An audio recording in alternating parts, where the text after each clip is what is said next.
Good heavens, it's hot in here today.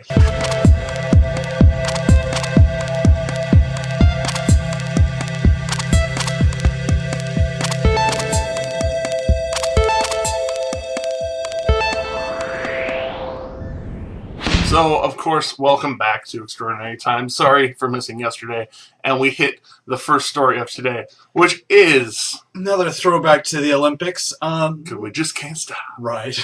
The torchbearer, Anna Scora, going through Kent, just going along, doing her thing, getting her picture taken, all that kind of stuff, when suddenly a teenage kid runs out from behind a car and screams, Allahu Akbar, or God is great in Arabic, and tries to steal it from her. It didn't work, fortunately. The security around her, which, by the way, are... lots and lots and lots of plainclothes officers. Right. Tackled into the ground. She didn't... this is the greatest part for me. She didn't once let go.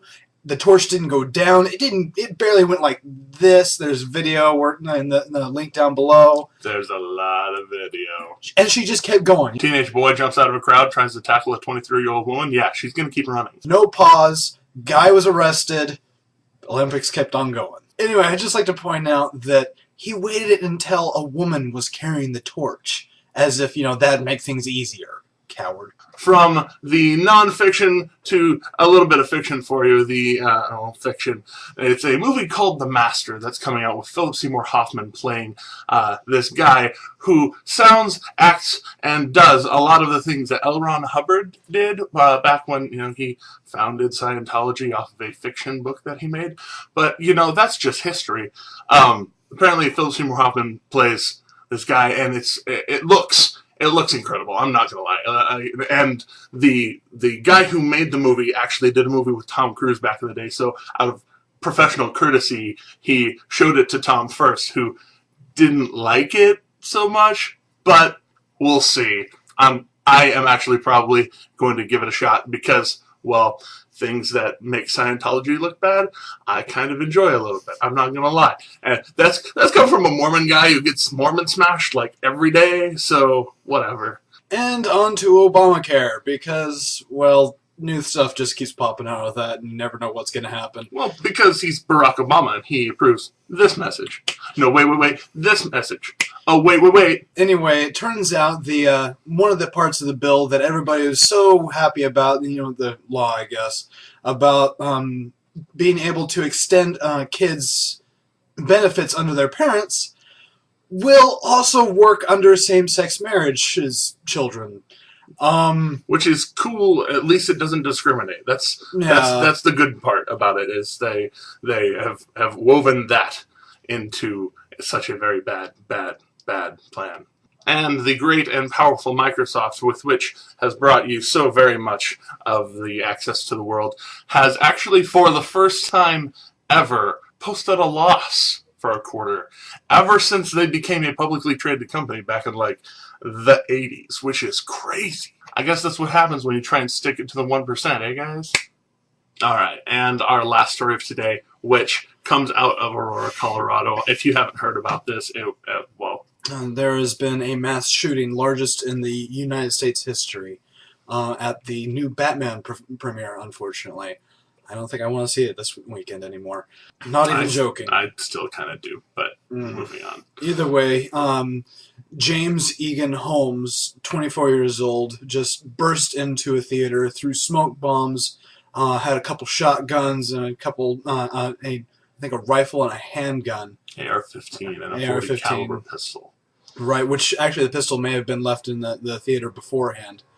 But shot 71 people, 12 at least are dead so far. This guy, it's so weird because, when he was arrested and they asked him his name, he introduced himself as the Joker. He is exactly what Chris Nolan was talking about in the last movie when he had Alfred say, "Some men just want to watch the world burn." It's incredible to me that someone would use people in this way. I don't know what to say here, honestly. I'm frustrated and angry, and it's crazy. It's sad. Police tried to search his apartment, but it turns out it's extremely booby-trapped, like ridiculously so. Tripwires, explosives everywhere, enough to take out not only the apartment he was in, but the apartment buildings next to him. I mean, absolutely crazy. And for me, the one thing that keeps popping back up, because I've seen it from time to time researching the news, is, people talking about gun control and all of that. Maybe if they had more control over it, he wouldn't have gotten the gun. No, I'm sorry. If he wanted the guns, this psychopath would have gotten the guns. And he's smart enough to do all of this. Exactly. Get the guns.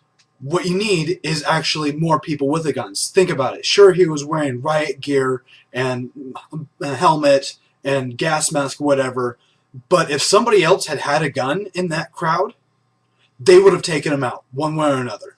And there probably would have been less people dead and less people injured. So, you know what?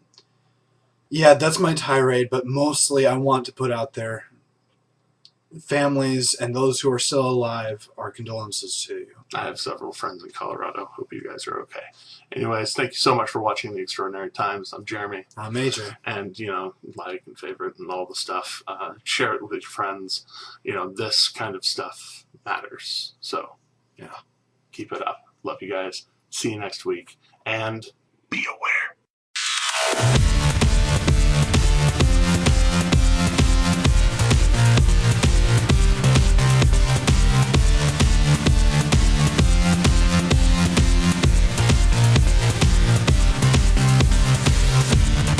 Looks like Tobuscus, but Sadly, yeah. like Tobuscus' brother, and his brother was a frickin' psychopath. Psycho Brobuscus? Whoa.